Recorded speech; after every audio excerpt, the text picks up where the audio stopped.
27 फरवरी को झारखंड विधानसभा का बजट सत्र शुरू होगा। वहीं आज मुख्यमंत्री आवास में यूपीए की बैठक होगी। इसमें बजट सत्र को लेकर रणनीति बनेगी। वहीं रामगढ़ उपचुनाव को लेकर भी चर्चा होगी। तो आपको बता दें कि 27 फरवरी को झारखंड विधानसभा के बजट सत्र की शुरुआत हो रही है। वहीं आज मुख्यमंत्री आवास में यूपीए की बैठक होगी। इसमें बजट सत्र को लेकर रणनीति बनेगी। वहीं रामगढ़ उपचुनाव को लेकर भी वहां पर रणनीति बनाए जाने की उम्मीद जताई जा रही है। और तमाम जानकारियों के साथ हमारे संवाददाता शाहनवाज जुड़ गए हैं। शाहनवाज, 27 फरवरी से झारखंड विधानसभा के बजट सत्र की शुरुआत हो रही है। वहीं आज मुख्यमंत्री आवास में यूपीए की बैठक भी होगी। ऐसे में आज दो महत्वपूर्ण चीजें हैं। इसको लेकर कह सकते हैं कि रामगढ़ उपचुनाव को लेकर भी चर्चा होगी। ऐसे में ये बैठक बेहद अहम मानी जा सकती है।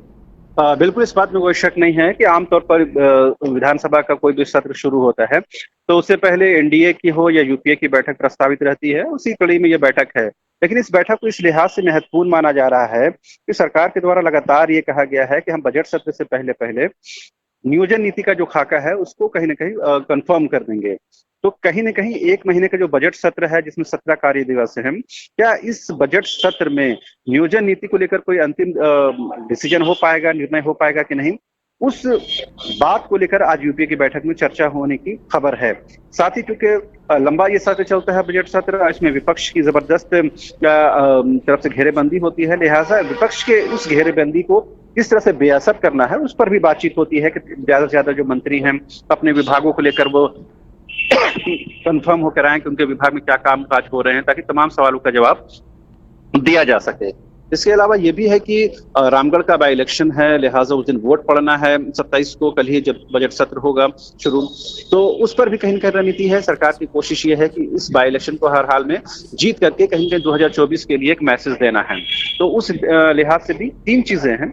इन तीनों बिंदुओं पर चर्चा होगी और क्या कुछ होता है जो बैठक एक्चुअल में जब शुरू हो जाती है तो और चीजें स्पष्ट हो पाएंगी। लेकिन बैठक यूपीए की बेहद महत्वपूर्ण है।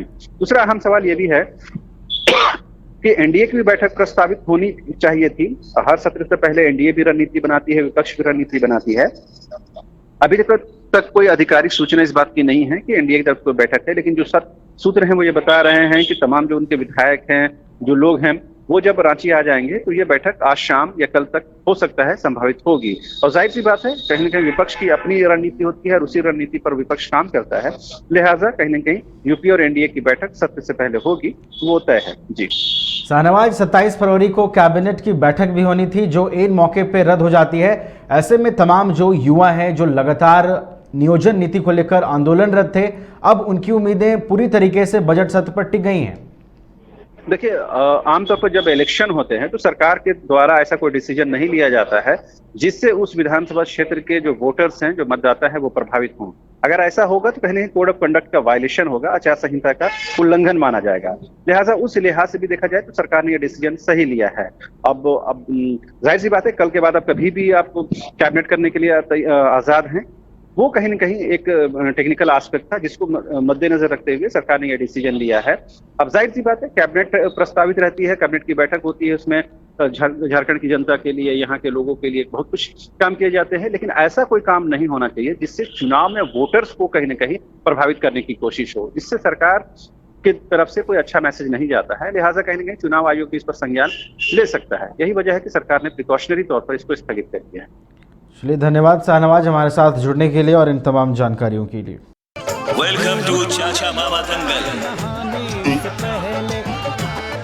हास्य अदाकार संजय मिश्रा से गुजारिश है कि वह अखाड़े में कूदे और फुलटूस को ट्रॉफी से नवाजे। लगता है समाधि ले ली। अरे बुला रहे हैं। अरे बोल रहे हैं कि बुला लो। टॉप टेक सीमेंट, जो जोड़े तो छोड़े नहीं, मजबूती ही हमारी पहचान। 4 धामों में से एक रामेश्वर धाम सहित तिरुपति बालाजी, कन्याकुमारी, मदुरई माँ मीनाक्षी देवी और श्री मल्लिकार्जुन ज्योतिर्लिंग का झारखंड में सबसे कम दर पर सब परिवार दर्शन लाभ का अनुपम अवसर। संपर्क करें माँ कामाख्या धार्मिक रेल यात्रा, केसरी नर्सिंग होम, पहला तल्ला, पिस्का मोड़, रांची।